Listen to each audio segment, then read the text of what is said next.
Hello and welcome. I took the job because I needed to disappear. Not dramatically. There was no manhunt, no warrant with my name on it. Just a professional collapse so complete that staying in my field meant answering questions I couldn't afford to answer.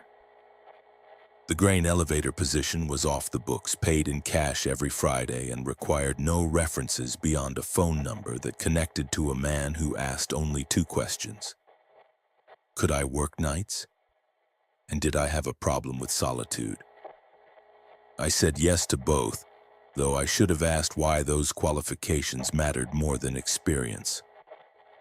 The elevator stood 7 miles outside Millerton, a town that had begun dying before I was born and was now in the advanced stages of decomposition.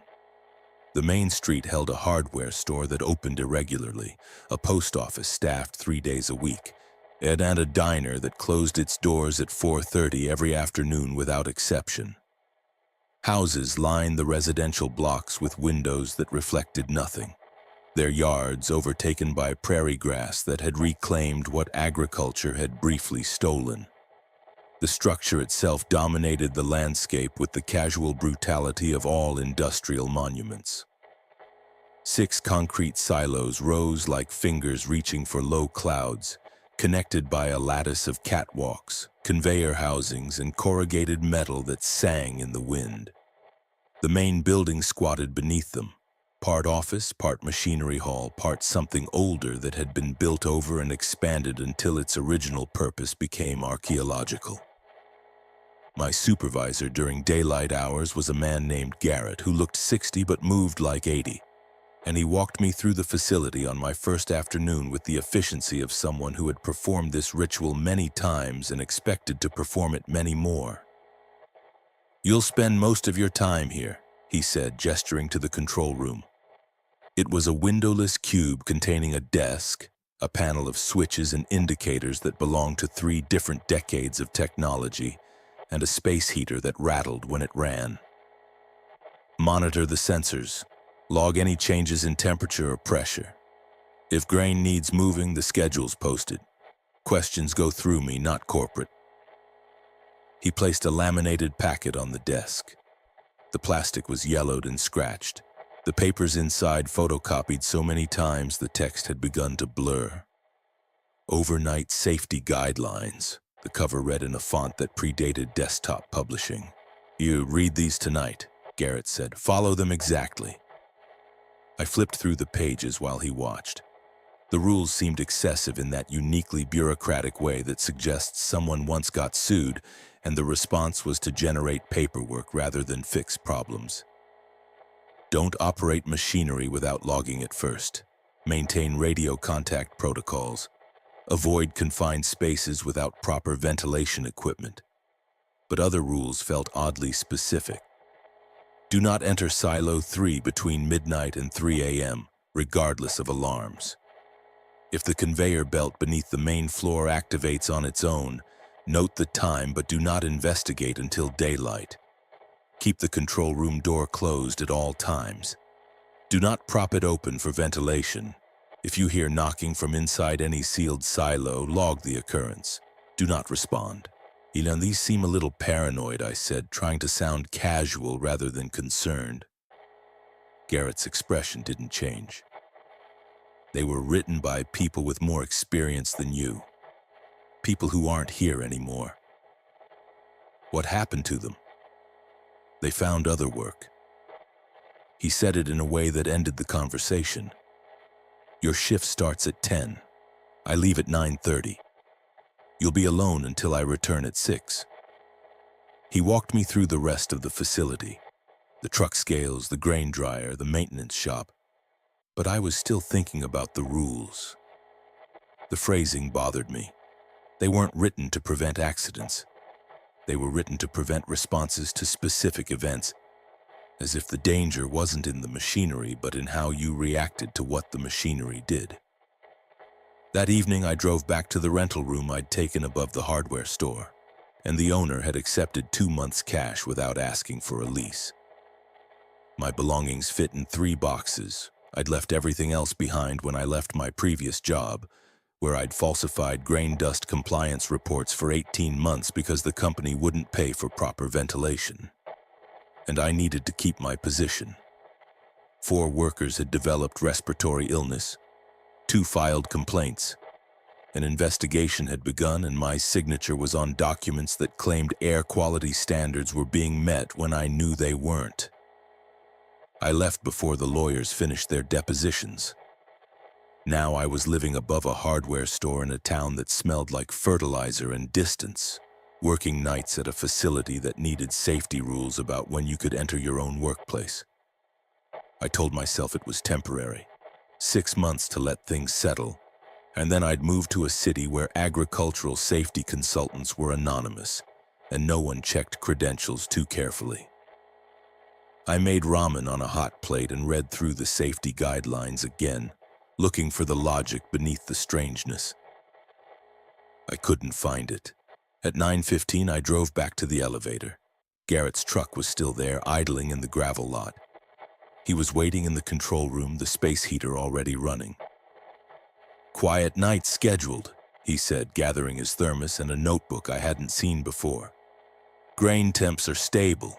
Nothing moving until Thursday. What if something goes wrong? Follow the rules," he said, exactly as written. He left. The door closed behind him. I heard his truck pull away, tires crunching gravel, my engine fading into the distance until there was nothing but the hum of refrigeration units and the wind moving through metal. I sat down at the desk and read the rules a third time. The building was absolutely silent except for the space heater's rattle. I checked the clock. 9:47 p.m. Midnight felt very far away. The first night passed without incident, which should have been reassuring. It wasn't. I'd worked nights before, security positions, inventory management, even a brief stint at a 24-hour pharmacy. And they all shared a particular quality of emptiness. The sense that you were occupying space meant to be dormant. But those places felt neutral in their abandonment, as though they were simply waiting for daylight to return purpose to them. The grain elevator felt watchful. And I spent the shift monitoring sensors that barely fluctuated, logging temperature readings that varied by fractions of a degree, and listening to the building settle around me. Metal contracts in cold, concrete shifts on its foundation. I knew these things.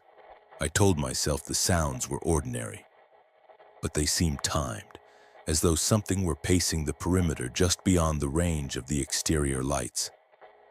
At 3 a.m., I made coffee using the industrial machine in the break room and discovered the previous pot had been made recently enough that the carafe was still warm. Garrett had left hours ago. The building was supposed to be empty. I poured the old coffee down the sink and made a fresh pot. When I returned to the control room, the door was open, though I distinctly remembered closing it, and keep the control room door closed at all times. I closed it again and tested the latch. It held. The second night I came prepared with a book, a better thermos, and the kind of determined rationality that comes from refusing to be unsettled by old buildings and outdated safety protocols. At 12:17 a.m., the alarm for Silo 3 activated. The control panel lit up with a red indicator and a mechanical bell that sounded like it had been installed during Eisenhower's administration. I checked the sensor readout. Motion detected, upper chamber, sustained activity. I pulled out the safety guidelines and found the relevant rule. Do not enter Silo 3 between midnight and 3 a.m. regardless of alarms. Grain shifts. It's a basic reality of storage. Kernels settle, temperature differentials create movement, and moisture causes expansion. Modern silos have sensors sensitive enough to detect a rat moving through the grain mass. This was clearly a false alarm triggered by natural settling. I reached for the radio to call Garrett, then realized he wouldn't answer. Daylight supervisor meant daylight hours. The alarm continued its brittle ringing. I looked at the clock, 12:19 a.m. 2 hours and 41 minutes until I was allowed to investigate. I could override the alarm from the control panel. I could visually inspect the silo from the catwalk without entering. I could do several things that would constitute reasonable responses to a motion alarm in a facility I was being paid to monitor. Instead, I sat at the desk and logged the event. Silo 3 motion alarm activated 12:17 a.m. No investigation per overnight protocols. The alarm rang for another 6 minutes, and then it stopped. The sudden silence was worse than the noise. I checked the sensor readout again. No motion, temperature stable, pressure normal. I stayed in the control room until my shift ended, and when Garrett arrived at 6 a.m., I mentioned the alarm before I could talk myself out of it. He was pouring coffee when I brought it up. He didn't turn around. "You didn't go in," he said. It wasn't a question. "No." "Good." He took a sip, still facing the counter. "You followed the rule. What would have happened if I hadn't?" He set down his mug and finally turned to look at me. His expression was carefully neutral. "The person before you didn't follow the rules," he said. "They found other work. You said that already, because it's all you need to know." He picked up his mug again. "You logged it?" "Yes." "Then we're done here. See you tonight." I drove back to my room as sunrise turned the prairie gold and tried to convince myself that Garrett's response was reasonable. Grain facilities had insurance requirements, liability protocols, and union regulations that persisted even after the unions dissolved. Maybe someone had gotten hurt investigating alarms during restricted hours. Maybe the rule was a compromise with a lawyer. But I kept thinking about the way he'd said it. You followed the rule, not you followed procedure or you followed protocol. The rule, singular, personal. As if the rule wasn't about safety at all. As if it were about obedience.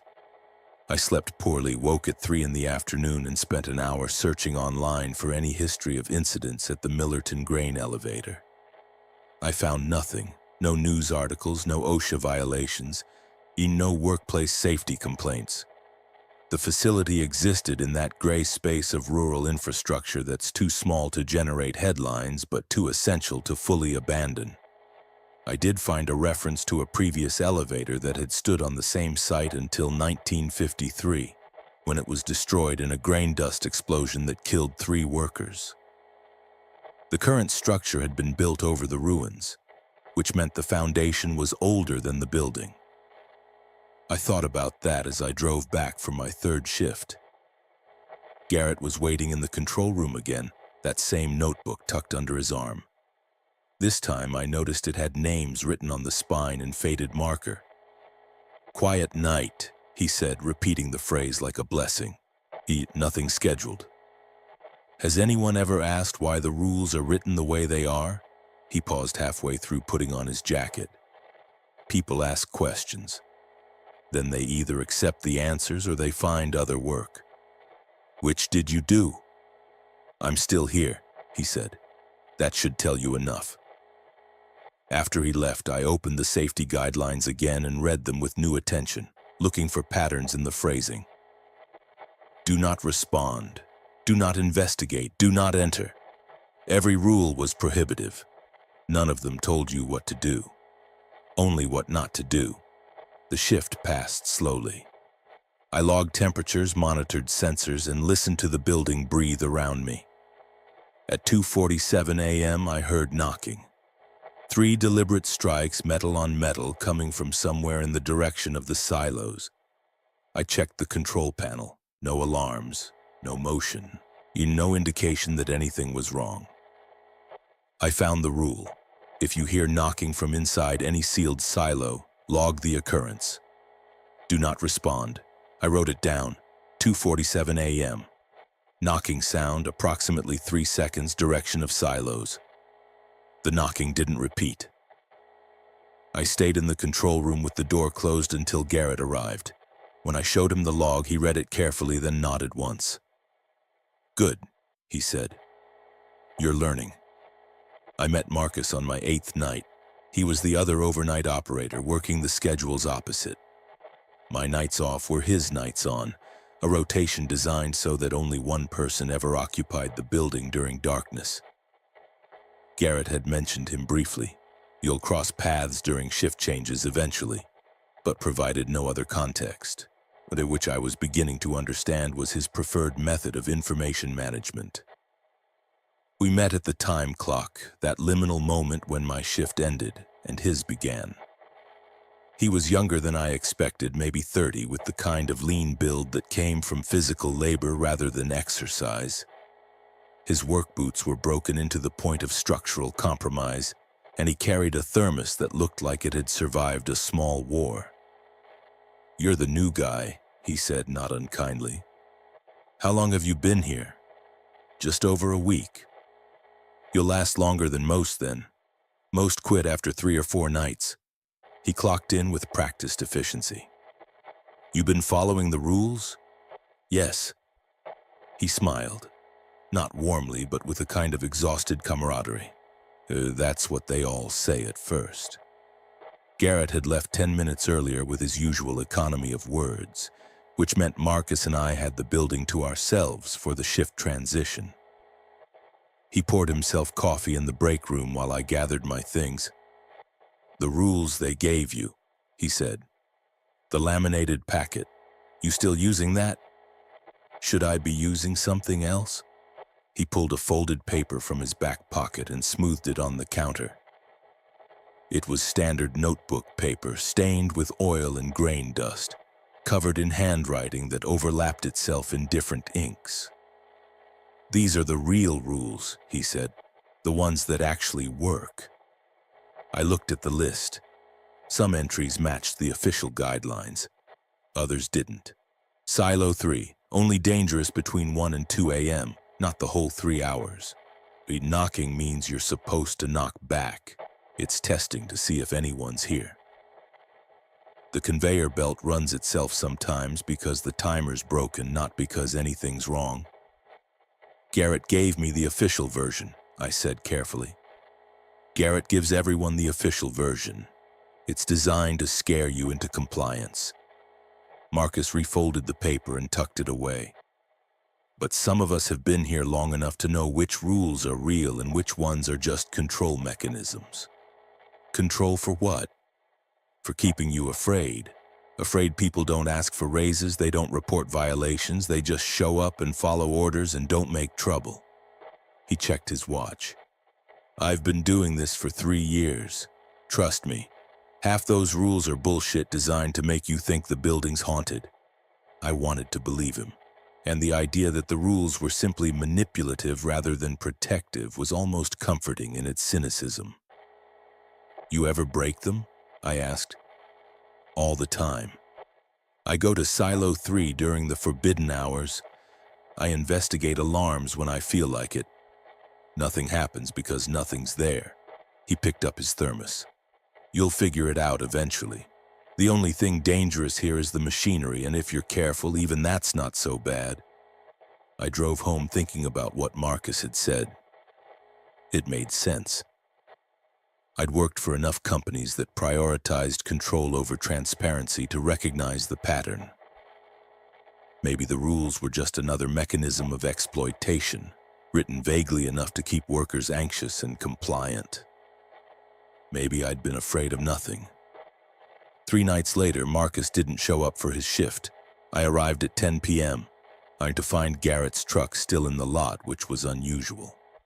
He was in the control room updating the schedule board. Marcus's name had been erased from the rotation. "Where's Marcus?" I asked. "He found other work," Garrett said without turning around. "When?" "I saw him 3 days ago." Sometimes people decide suddenly. He finished writing and capped the marker. "You're on full time now, 7 nights a week until we find a replacement." "What about his things? His locker?" "Already cleared." I went to check anyway. The locker that had been Marcus's was empty except for his work boots, which sat on the bottom shelf with their laces tied together. Both boots were filled to the brim with grain. Not spilled or scattered, filled deliberately, in as though someone had poured grain into them like vessels and arranged them carefully before closing the locker door. I touched one boot. The grain inside shifted with a sound like a whispered conversation. "Don't," Garrett said from behind me. I hadn't heard him approach. "Leave it alone." What happened to him? He stopped following the rules. Garrett's voice was flat. "That's what happens. That's not an answer. It's the only answer you're getting." He walked back toward the control room. "Your shift started 4 minutes ago." I closed the locker and tried to process what I'd seen. Boots filled with grain, laces tied together. The precision of it suggested ritual, not accident. That night, I followed the rules exactly as written. At 1:34 a.m., the alarm in Silo 3 activated. I logged it and did not investigate. At 2:15 a.m., I heard knocking. I logged it and did not respond. At 3:08 a.m., the conveyor belt beneath the main floor activated on its own, running for exactly 90 seconds before shutting down. I logged it and did not check the machinery. When Garrett arrived at 6 a.m., I showed him the log. He read each entry carefully, then looked at me with something that might have been approval. "You're doing well," he said. I thought about Marcus's boots filled with grain and wondered what doing well actually meant in a place where people disappeared for breaking rules that supposedly didn't matter. "What happened to Marcus?" I asked again. Garrett closed the logbook. He thought the rules were suggestions. He thought he knew better than the people who wrote them. He met my eyes. "You're smarter than that. I can tell. How many people have found other work?" "Enough that we keep spares of everything in storage," he said, "including boots." I worked 7 nights straight after that, and no one came to relieve me. The schedule board showed my name in every overnight slot week after week with no end date marked. I stopped asking about Marcus, but I started paying attention to the other lockers in the break room, and I noticed that several had boots in them. Just boots, arranged neatly, filled with grain. The isolation of 7 consecutive nights changed my relationship with the building. During my first weeks, I'd maintained the psychological distance necessary for temporary employment. This was a job, not a commitment, and I would leave it behind as soon as circumstances allowed. But repetition breeds familiarity, and familiarity erodes boundaries. By my 3rd week, I knew which floorboards creaked, which switches required a second press, which sections of the building held warmth, and which remained cold regardless of the space heater's efforts. I also began to notice inconsistencies. The control room had 2 clocks, one digital mounted above the sensor panel and one analog hanging beside the door. They should have displayed the same time. Instead, the analog clock ran approximately 4 minutes slow, a discrepancy that persisted even after I adjusted it. By my next shift, it would have drifted again, always exactly 4 minutes behind. I mentioned this to Garrett during a shift change. "Leave it," he said. "It's just a battery." "It's not the battery. Leave it alone." I started keeping a personal log separate from the official documentation, noting patterns that seemed unconnected to grain storage operations. Night 15. Analog clock reads 1:47 a.m., when digital shows 1:51 a.m. Motion alarm in Silo 3 triggers at 1:50 a.m., digital/1:46 a.m., analog. Night 16. The coffee pot in the break room was warm when I arrived, despite the building being empty for 3 hours. Night 18. Found handwriting on the wall behind the file cabinet in the control room. Partially obscured. Appears to say, "Don't trust the third. Rest is painted over." On my 19th night, I decided to investigate the areas the official rules didn't mention. The facility was larger than the control room and the silo floor suggested. There were maintenance tunnels beneath the main building, access through a metal door marked authorized personnel only that had never been locked during any of my shifts. And conveyor systems ran underground, carrying grain from the truck bay to the elevators through enclosed passages that predated modern safety lighting.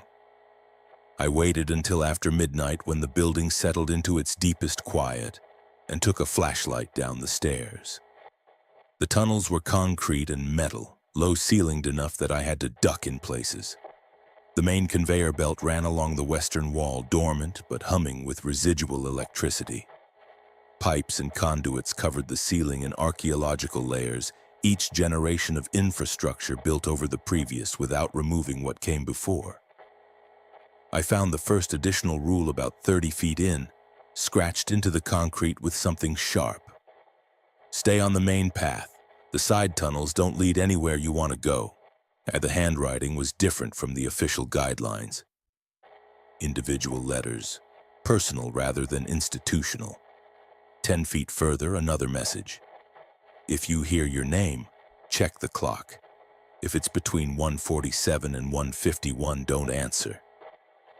The specific times bothered me more than the instruction. Why that 4-minute window? Why did it correspond to the discrepancy between the clocks? I continued deeper into the tunnel system, following the main conveyor path. The air grew colder. My flashlight beam caught words scratched into the walls every few yards. Don't look up in the grain dryer. The thing in Silo 3 isn't grain. If Garrett asks you to stay late, say no. Some messages had been violently crossed out, gouges in the concrete that suggested someone had tried to erase them with rebar or a chisel. Others were layered over each other, different handwriting competing for the same space. One wall had a list of names with dates beside them. Chen, 8 months Rodriguez, 11 months Patterson, 4 months Hoskins, 2 years, 3 months. The longest tenure was 2 years. I'd been here less than a month. At the far end of the tunnel, where the conveyor system curved upward toward Silo 3, I found a message written in what looked like grain dust pressed into letters. The grain listens better when it thinks you're guilty. My flashlight flickered. I turned it off and stood in absolute darkness, listening. The conveyor belt was silent. No machinery ran. But I could hear something moving through the tunnel. Not footsteps, but a sliding sound like grain pouring through a chute. I turned the flashlight back on. The tunnel was empty, but the grain dust message had changed. What did you do before you came here? I left the tunnels faster than I should have, stumbling over uneven concrete, banging my shoulder against a support beam. When I reached the control room, I locked the door and sat at the desk, trying to regulate my breathing. The analog clock read 1:49 a.m. The digital clock read 1:53 a.m. I was inside the 4-minute window. At 1:51 a.m., digital, /1:47 a.m., analog. I heard my name called from somewhere in the building, not shouted, spoken conversationally as though someone were trying to get my attention across a room. Hey, you down there? It was my voice. The same cadence, the same slight rasp from years of seasonal allergies. My voice calling to myself from the direction of the silos. I checked the control panel. No motion alarms. No indication of any presence besides my own. My voice called again. I need to tell you something about the reports you signed. I wrote in the official log, 1:51 a.m. Voice phenomenon noted. No response given per guidelines. In my personal log, I wrote, it knows what I did. The voice didn't call again. At 6 a.m., Garrett arrived and read both logs, the official one, which I'd left open on the desk, and my personal notebook, which he picked up without asking permission. You went into the tunnels, he said. The rules don't say not to. The rules can't cover everything. Some things you're supposed to figure out yourself. He set down my notebook. What did you see? Messages, names, questions I don't have answers for. Those are from people who tried to understand. He poured coffee with his back to me. Understanding doesn't help. Following the rules helps. The grain dust message changed while I was standing there. It does that. How? Wrong question. He turned around. The question is, are you going to follow the rules anyway? I thought about the falsified reports I'd signed, the workers who'd gotten sick, the investigation I'd run from. I thought about the voice in the building that knew. Yes, I said. Good. Garrett checked the schedule board. You've been here 3 weeks. Most people don't make it this far. What happens at a month? You'll find out in 1 week. He didn't elaborate, and I didn't ask. That afternoon, I tried to research the names from the tunnel wall. Chen, Rodriguez, Patterson, Hoskins. I found nothing. No obituaries, no social media profiles, and no records that they'd ever existed outside the grain elevator's concrete tunnels. It was as if they'd been erased, or as if they'd never left. On the morning of my 27th night, Garrett stayed after the shift change. We need to talk, he said, gesturing to the break room rather than the control room. This was unusual. Our conversations typically occurred in transit, brief exchanges during the liminal moments when responsibility transferred from one shift to another. He made coffee and sat across from me at the small folding table, positioning himself carefully as though the conversation required specific staging. You've been here almost a month, he said. That means you've proven you can follow instructions. Now we discuss what that means. What does it mean for who? For you, for this facility, for how long you stay. He wrapped his hands around his mug. The people who don't make it to 30 days either quit or they break a rule so badly they can't come back. The ones who reach a month, they start negotiating. Negotiating what? How much are you willing to tolerate? What you'll accept, what you'll participate in? He took a sip of coffee, watching me over the rim. You're carrying something. Guilt, probably. That's why you took this job. That's why you stay. I needed work. You needed invisibility, he corrected. This place provides that. But invisibility has a price. I thought about the voice that had called from the silos, reciting details it shouldn't have known. What does the building want? I asked. Want is the wrong word. It responds, it reacts to what you bring into it. He set down his mug. And people who come here clean, they don't last. The building has nothing to work with but people like you, people carrying weight. The building understands that. You're saying it's alive? I'm saying it's attentive. He leaned back. The grain industry built this country.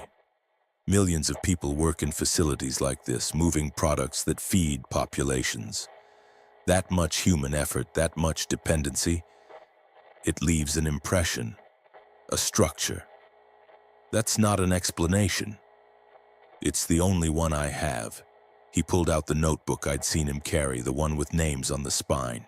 He opened it to a page marked with a grain-stained ribbon. I've been here 11 years. Before me, there was someone else who kept records. Before them, someone else. And this goes back to 1953. The page showed a hand-drawn diagram of the facility with annotations in different handwriting. Sections were marked with symbols I didn't recognize. Every night operator who lasts longer than 30 days contributes to this, Garrett said. Observations, patterns, rules that work and rules that don't. It's not a manual. It's a negotiation document. Negotiation with what? With the system, with whatever watches when the lights are off. He turned pages, showing me lists of phenomena. Temperature anomalies, sound occurrences, equipment behaviors that defied mechanical explanation. You learn what it tolerates and what it requires. You learn which rules protect you and which rules protect it. And if you don't negotiate, then you become like Marcus, like Chen, Rodriguez, Patterson, and Hoskins. He closed the notebook. Like the 15 people whose names are in here that no one remembers except through notation. What happened to them? They refused to participate, or they participated wrong. Garrett stood and refilled his coffee. There's a reason the work is always overnight, a reason we never schedule more than one person. The building needs something from us and we need something from it. Solitude, anonymity, a place where questions don't follow. That's not worth disappearing. Isn't it? He sat back down. You signed documents that hurt people. You ran rather than face consequences. You're here because everywhere else you go that follows, but here, if you're careful, you can become part of something that doesn't judge. It just persists. I felt the weight of the statement like a physical thing. You're telling me to accept this. I'm telling you that you already have. He tapped the notebook. You've followed the rules even when they didn't make sense. You've logged phenomena without trying to explain them. You've stayed when other people would have left. That's acceptance. I'm here temporarily. Everyone says that. He opened the notebook to a blank page and slid it toward me with a pen. Write down what you've learned. Anything you've observed that isn't in the official guidelines. It doesn't have to be much. Just your contribution. I looked at the blank page. Then I picked up the pen and wrote, the 4-minute window, 1:47 to 1:51, is when the building asks questions. Don't answer even if it sounds like someone you trust. The grain dust writes messages. It knows what you're guilty of. Don't try to defend yourself to it. And the coffee pot stays warm because someone who used to work here hasn't left yet. Don't drink from it. Garrett read what I'd written and nodded slowly.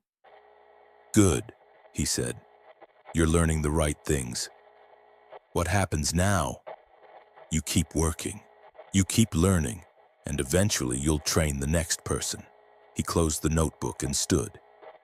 The building accepted you when you walked through the door carrying what you carry. Now it expects you to fulfill your part. Which is? Presence, attention, compliance. He put on his jacket. People think survival is about fighting. Here it's about participation. After he left, I sat in the break room for a long time, looking at the coffee pot that stayed perpetually warm. I thought about the name Patterson from the tunnel wall. I wondered if Patterson had been the one who made coffee, and I wondered if Patterson was still making it. That night at 1:49 a.m., I heard knocking from Silo 3. I logged it as required, but this time I also listened to the rhythm. 3 knocks, pause, 2 knocks, pause, 3 knocks. It wasn't random, it was a pattern, it was communication. I didn't knock back. The rules were explicit about that. But I wrote down the pattern in my personal log. The knocking stopped. In the margin of the page, grain dust formed letters while I watched. Good. The new rule appeared during my 32nd night. I arrived at 10 p.m. to find a piece of paper taped to the control room door. Not photocopied, not laminated, handwritten on notebook paper in block letters that looked like they'd been formed carefully by someone unused to writing by hand. If you hear someone calling your name from below the conveyor belts, do not answer. Logging the sound is sufficient. The paper wasn't there when I'd left 12 hours earlier. Garrett was gone. I was alone. I pulled the note off the door and examined it. The paper was standard, the tape fresh. Someone had been here between shifts, between the building being occupied, to leave this instruction. I added it to the official guidelines, filing it in the appropriate section, and began my shift. At 11:34 p.m., I heard my name from below the floor. Not the voice phenomenon from before, not my own voice calling back to me.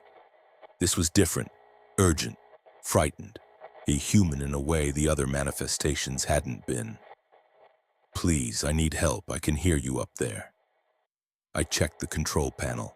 No alarms, no indication of anyone else in the facility. I don't know how long I've been down here, the voice continued. The conveyor system, I can't find the exit, please. It was female, probably middle-aged, with an accent that suggested education, the kind of voice you'd hear on a conference call or reading audiobooks. Please, she said again, I know you're there. I can hear your footsteps. I wrote in the log, 11:34 p.m., voice from below conveyor level. Female, requesting help. No response given per the new instruction.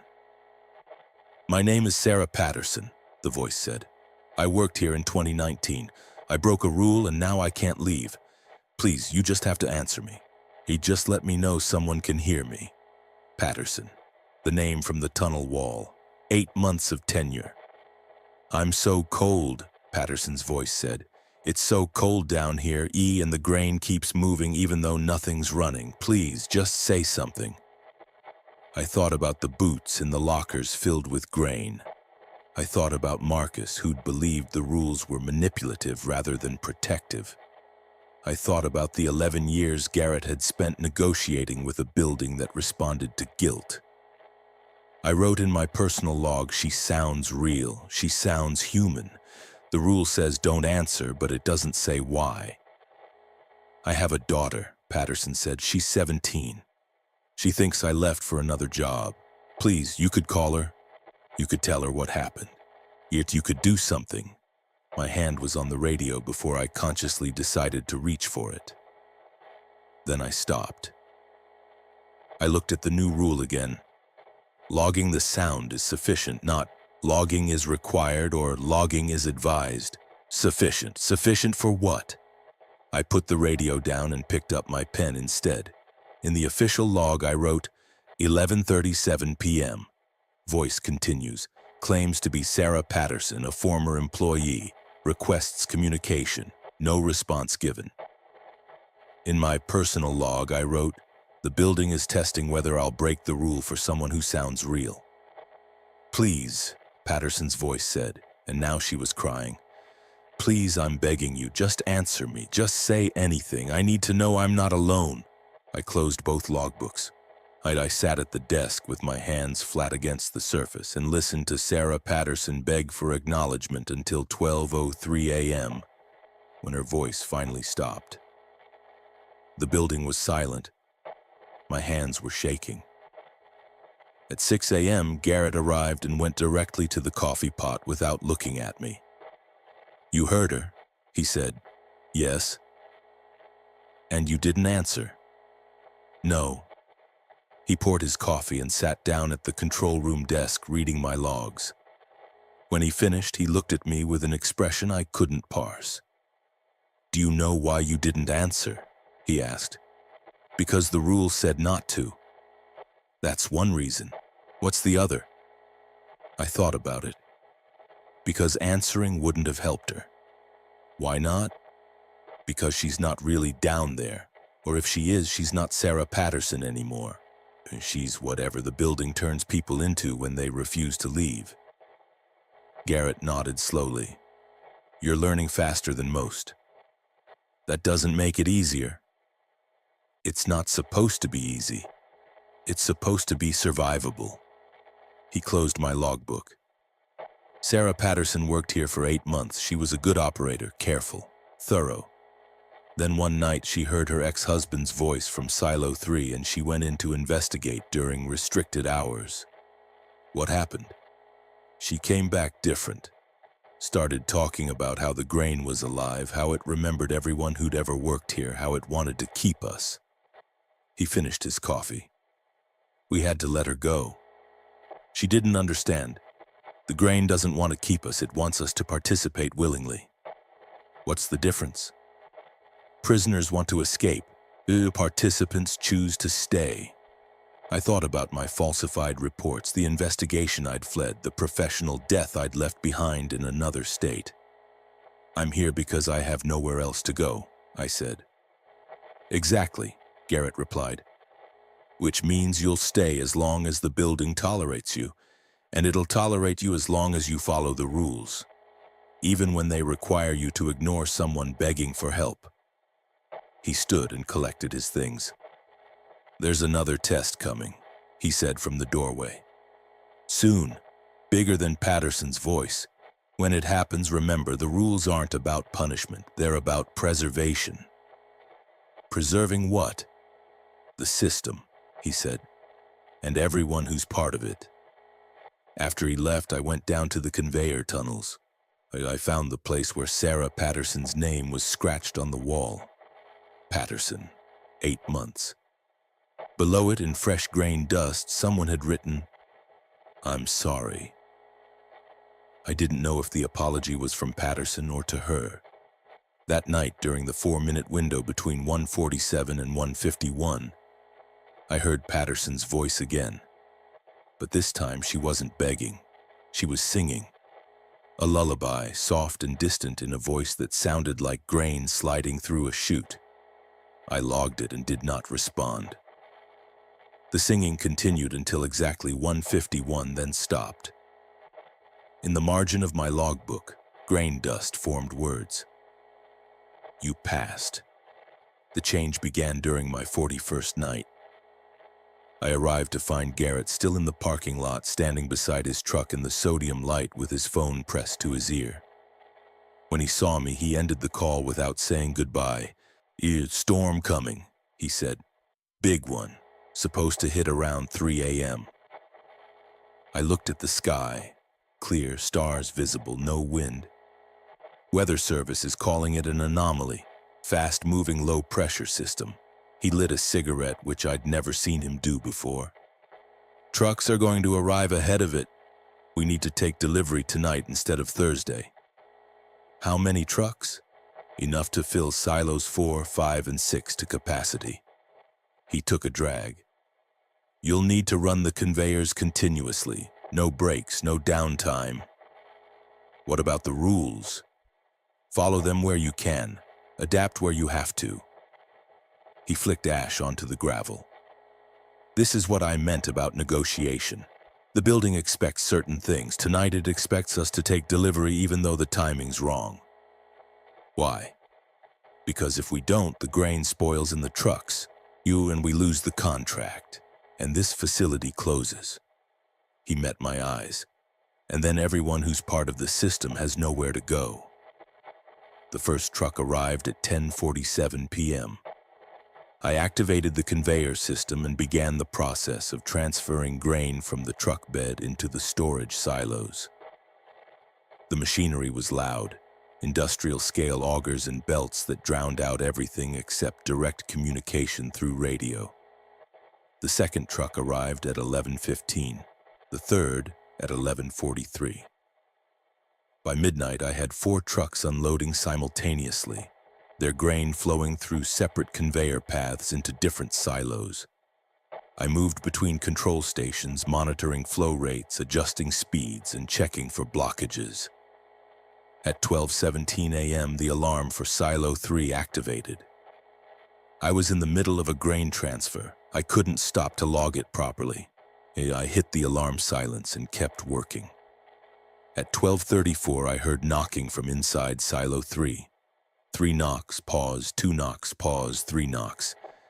The pattern I'd documented before. I ignored it and continued routing grain into Silo 5.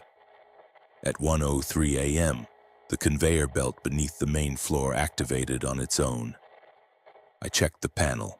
No command input, but the motor was running, pulling power from the system and slowing down the primary conveyors.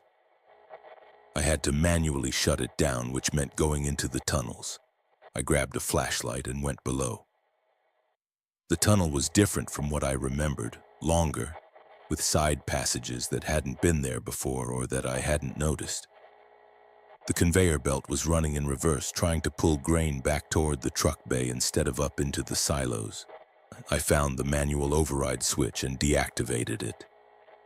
In the darkness behind me, something moved. I turned. The tunnel was empty, but the grain dust on the floor had been disturbed recently. Footprints leading from one of the side passages toward the main conveyor. Small footprints, child-sized. "You're doing well," a voice said from the darkness. Not Patterson, someone younger. "You're doing what you're supposed to do." I didn't answer. I climbed back to the main level and sealed the access door. The analog clock read 1:49 a.m. The digital clock read 1:53 a.m. I was in the window. "Hey," my own voice called from somewhere in the facility. "You need to stop. You're feeding it too much, too fast. You're making it stronger."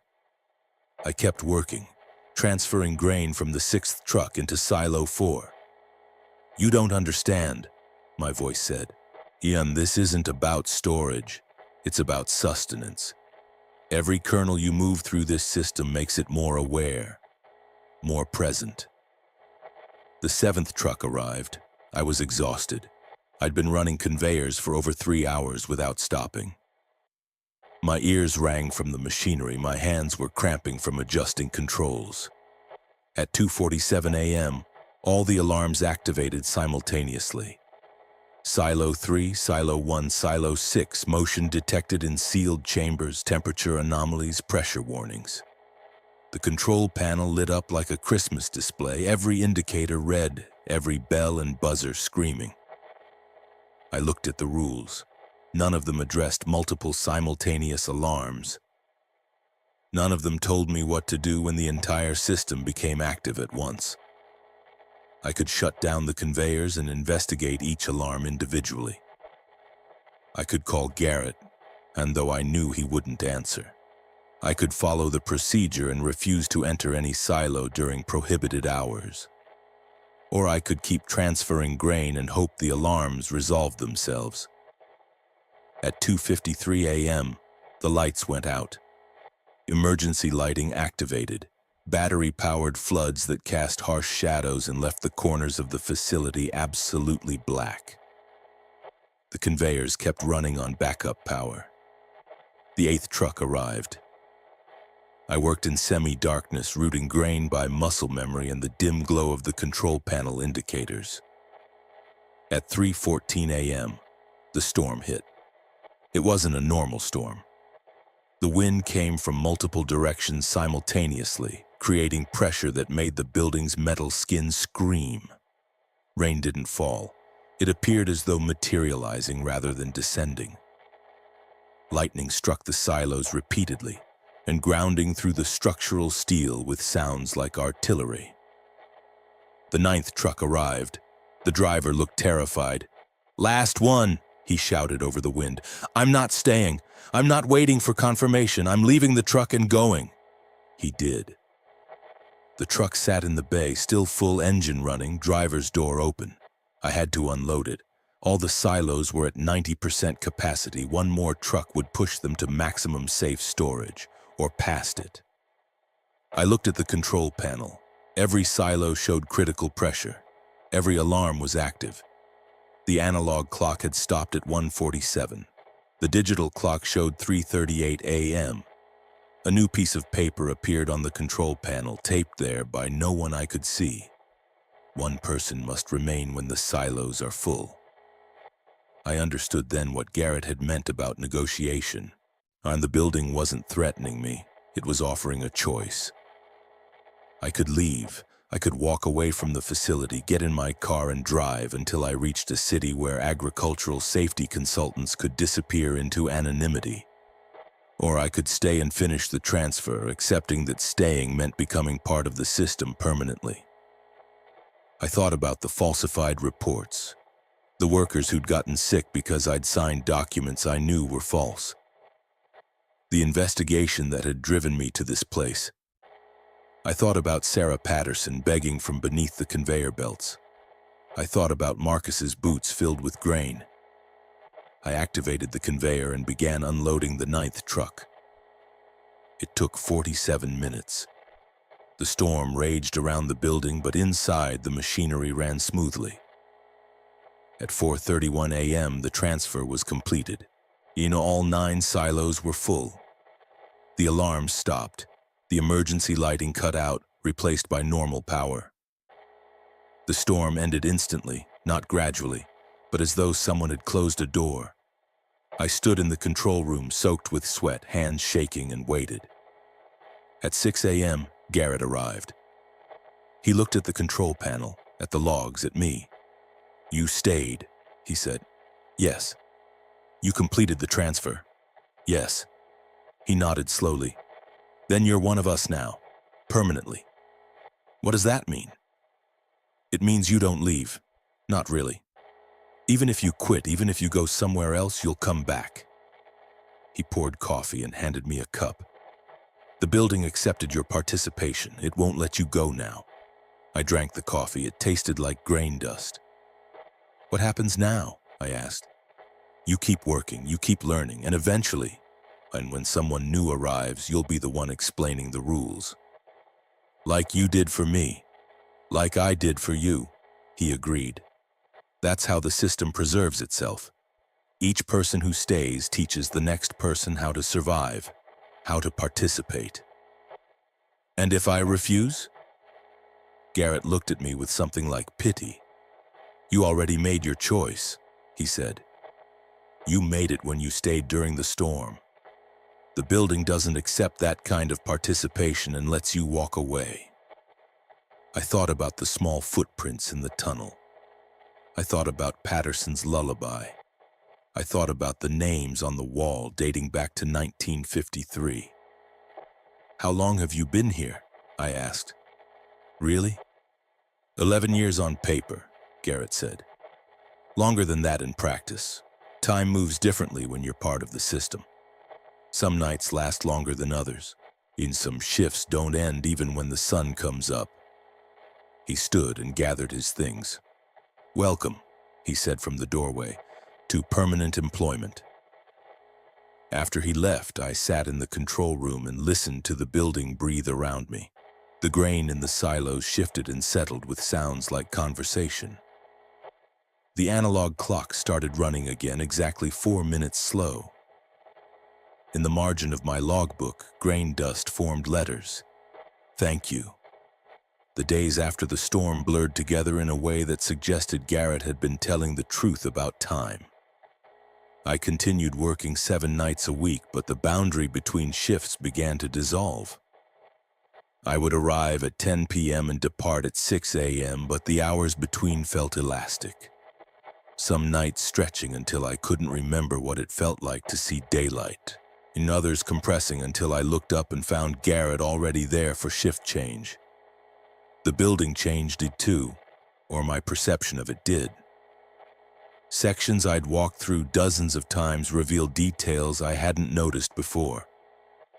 Names scratched into the metal framework high above the catwalks. Dates carved into wooden support beams that predated the 1953 explosion. Symbols painted on the concrete floors that became visible only at certain angles. The tunnels beneath the facility extended further than I'd originally explored. I found passages that led to chambers I couldn't identify, storage rooms filled with equipment I didn't recognize, offices with typewriters still loaded with half-finished reports, a break room where coffee cups sat on tables as though their owners had just stepped away. One night, I found a locker room I'd never seen before, rows of lockers all standing open, all containing boots. Dozens of them, all filled with grain. I recognized Marcus in the second row. The laces were tied exactly as I remembered. I didn't check the names on the lockers. I didn't want to know how many people had participated before me. At 1:47 a.m. on my 53rd night, I heard Patterson's voice again. Not begging this time, not singing. Speaking conversationally as though we were colleagues discussing ordinary matters. You get used to it, she said, the permanence, the way days stop meaning anything. Eventually you forget there was ever anything else. I logged it, 1:47 a.m. Patterson phenomenon, conversational tone, no response given. I tried to leave once, she continued. After I'd been here about 6 months, I packed my things. I got in my car and drove all the way to the state line. Then I realized I couldn't remember where I was going. Couldn't remember what I'd done before working here. Couldn't remember my daughter's face. I wrote in my personal log, "She forgot. The building makes you forget." I turned around and came back, Patterson said, and when I walked in the door, everything was clear again. I remembered everything, but only here. Only when I'm present in the facility.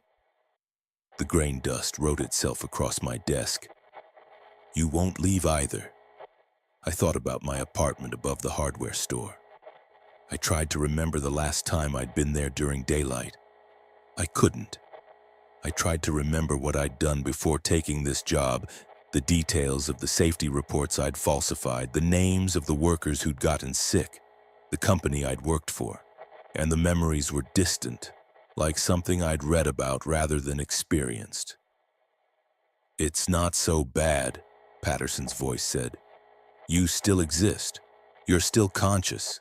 You just exist here, in service to something that needs people who understand guilt. At 1:51 a.m., she stopped speaking. The grain dust message faded. I sat in the control room and tried to remember my own name. It took me almost 3 minutes. Garrett noticed the change during a shift transition. You're settling, he said. It wasn't a question. What does that mean? It means you're becoming part of the building's memory, part of the system. He checked his notebook, flipping to a page marked with my name. It happens to everyone who stays longer than 60 days. You stop being a person who works here and start being a person who belongs here. Can it be reversed? Why would you want to reverse it? He looked genuinely puzzled. You're safe here. The investigation from your previous job can't reach you. No one knows where you are. You have work, shelter, and purpose. What else do you need? I couldn't answer because I couldn't remember what else I'd ever wanted. The building provides for people like us, Garrett continued. People who made mistakes, people who hurt others and can't find redemption anywhere else. Here, your guilt becomes useful. It powers something that feeds the system, keeps the grain flowing, maintains the structure. What happens when I forget completely? You don't forget. You transform. He closed his notebook. You become like Patterson, like the others, and present but not physical, aware but not limited to one location. You'll be able to move through the facility, communicate with future workers, help them learn the rules. I become a ghost. You become permanent. He stood. Which is what you wanted when you took this job. A place where your past couldn't follow you, where you could exist without judgment. He was right, and that was the worst part. I had wanted to disappear.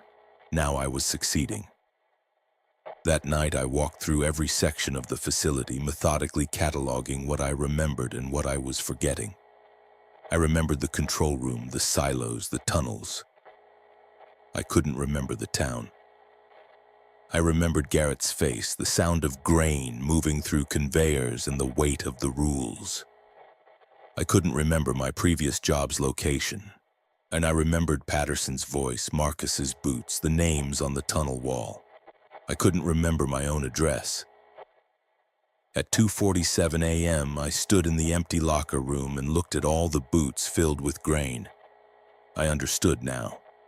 They weren't memorials. They were transformations in progress. The people who'd worked here hadn't left. They'd become part of the building's awareness, distributed consciousness stored in the grain itself, present in every kernel that moved through the system. I picked up Marcus's boots. The grain inside shifted and formed words. It's not so bad. You'll see. I put the boots back on the shelf. At 6 a.m. when Garrett arrived, I was sitting in the control room with both logbooks open in front of me. I'm forgetting, I said. I know. How long until I'm like Patterson? Another month, maybe 2. It varies.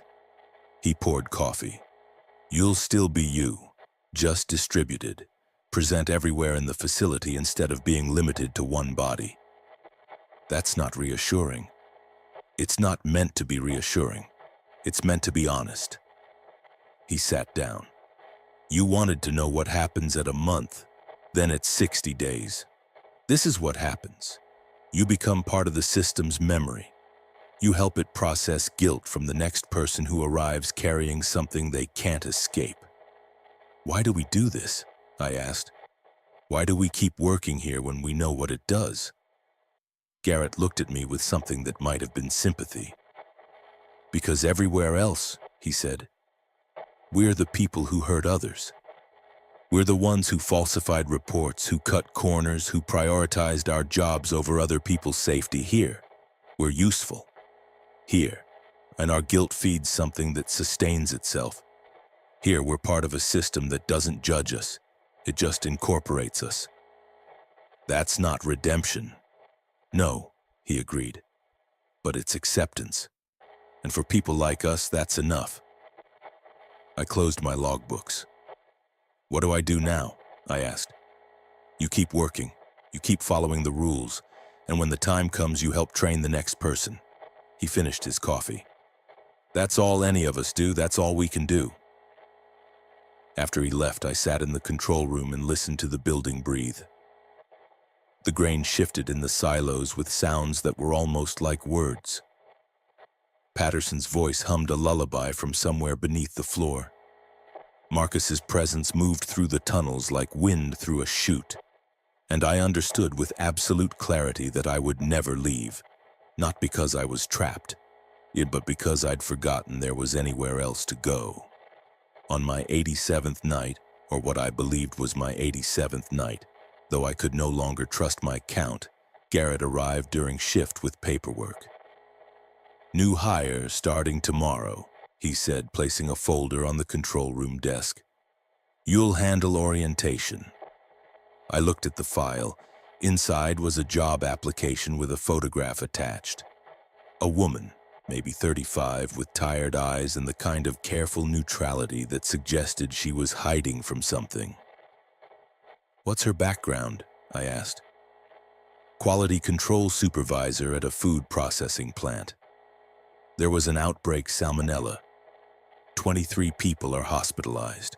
Investigation found she'd been approving shipments without proper testing because the company was behind schedule. He tapped the file. She left before criminal charges were filed. So she's running. They're always running. Garrett pulled out a chair and sat. That's what makes them suitable. People who have nowhere else to go follow rules more carefully. I read through her application. Her name was Adrienne Chen. The address listed was local. One of the empty houses on the residential street, probably rented cash and no questions asked. What do I tell her? I asked. The truth. Enough of it. Garrett leaned back. Show her the rules. Explain that they're not negotiable. Walk her through the facility. Answer her questions without answering them. The way you did with me. Exactly. He stood. The system needs new participants periodically. People settle, transform, and become part of the building's awareness. We need someone physical to operate the machinery. He'd log the events and maintain the presence. What happens to me when she takes over? Garrett looked at me carefully. You'll still be here, just not limited to one location anymore. You'll be able to help her the way Patterson helps you, the way Marcus helps her when she needs it. I'll become a voice in the walls. You'll become part of the system's memory, he corrected, which is what we all become eventually. What will I become in another few years? What every operator becomes when they've participated long enough. He gathered his things. Tomorrow night, he said from the doorway. 10 p.m. Be ready. After he left, I spent the shift preparing. I updated the official safety guidelines, removing some of the more obscure phrasing and adding clarifications based on what I'd learned. I made sure the control room was clean, and the logs organized, and the machinery documented. I went down to the tunnels and found a blank section of wall. Using a piece of rebar, I scratched my name and the date I'd arrived. My name, 87 nights. It was shorter than Patterson's tenure, longer than Marcus's. I wondered if Adrienne Chen would last longer than all of us. At 1:47 a.m., Patterson's voice spoke from below the floor. "You did well," she said. "Better than most. You learned quickly. You adapted without losing yourself completely." "I'm losing myself now," I said, breaking the rule about not responding. "You're transforming," she corrected. "There's a difference. Losing yourself means disappearing. Transforming means becoming something else. Something useful to the building? Something permanent," she said. "Something that helps the next person survive." At 1:51, the grain dust rode across my desk. "Thank you for staying. Thank you for participating. Thank you for becoming part of what we are." The next night, I arrived at 9:30 to find Garrett's truck already in the lot. Adrian Chen's car was parked beside it, a sedan that had seen better years packed with boxes visible through the rear window. She was inside the control room listening to Garrett's orientation with the same careful attention I'd given it 3 months earlier. "And this is the night operator who'll train you," Garrett was saying as I entered. "They've been here since October. They'll show you the procedures." Adrian looked at me with those tired, careful eyes. "How is it?" she asked. "The work?" I thought about how to answer honestly without revealing everything. "It's permanent," I said. If you follow the rules. What happens if you don't?" I gestured to the break room where Marcus's locker stood with boots still visible on the bottom shelf. "You become part of the building," I said. "One way or another." Garrett left us alone for the shift transition. I walked Adrian through the facility, the control room, the silos, the machinery, the tunnels. I showed her the rules, explained them without explaining them, answered her questions with the same careful ambiguity Garrett had used with me. "Why is the analog clock slow?" she asked. "Because time works differently here during certain hours." "What hours?" "You'll learn." I showed her the logbooks. "Just write everything down. Everything you see, everything you hear, everything that seems wrong." "What if I don't want to stay?" she asked. "After I learn the rules. And what if I decide to leave?" I looked at her carefully. "You'll stay," I said, "because you need to disappear, and this place makes people disappear. The question is whether you disappear into the town or into the building. What's the difference? The town, you're running. The building, you're participating." She didn't ask what participation meant. She'd figure it out the same way I had. At 9:58, I prepared to leave for what I knew would be the last time. "One more thing," I said from the control room doorway. "Between 1:47 and 1:51 a.m. if you hear voices." "Don't answer," she finished. "It's in the rules." "It's in the rules," I agreed. I walked to my car and stood in the parking lot looking at the facility. The silos rose against the night sky like fingers. The building hummed with presence. I tried to remember where I lived. I couldn't. I tried to remember what I'd done before working here. Nothing came. I got in my car and drove toward town, but the road felt unfamiliar. After 20 minutes, I turned around. When I walked back into the facility, Adrian was in the control room reading the guidelines. She looked up when I entered. "Forget something?" she asked. "No," I said. "I just remembered where I belong." I walked past her, through the control room, down the stairs into the tunnels. I found my name on the wall where I'd scratched it. My name. 87 nights below it, grain dust was already forming letters. My name. Permanent. I stood in the tunnel and felt myself settle. Not disappear, transform. My awareness expanded through the facility, through the grain in the silos, through the machinery in the walls, through every surface that had absorbed the presence of workers who'd come before. I could feel Patterson in the space beneath the conveyor belts. I could feel Marcus in the grain dryer. I could feel dozens of others, names I'd seen on walls and lockers, present and aware and permanent. At 1:47 a.m., I heard Adrienne log her first alarm. At 2:15, I heard her note the knocking from Silo 3. At 2:47, I heard her write about the conveyor belt activating on its own. She was following the rules. She was learning. She would stay. And eventually, she would become like us. Transformed, distributed, permanent. Part of the system that sustained itself through guilt and presence, and the grain that moved through the darkness. I settled deeper into the building's awareness. The grain shifted around me like breath, and Patterson hummed her lullaby from below. Marcus whispered warnings from the dryer, and I understood with absolute clarity that this was redemption, not forgiveness, not escape, just permanence in a place that needed what we were and accepted what we'd done. The grain elevator stood on the edge of a dying town, its silos reaching toward the sky, its tunnels descending into foundations built on older ruins. And inside, in the darkness between shifts, those of us who'd participated too thoroughly to ever leave kept watch, helping the next worker learn the rules, maintaining the system that sustained us, permanent, useful, home.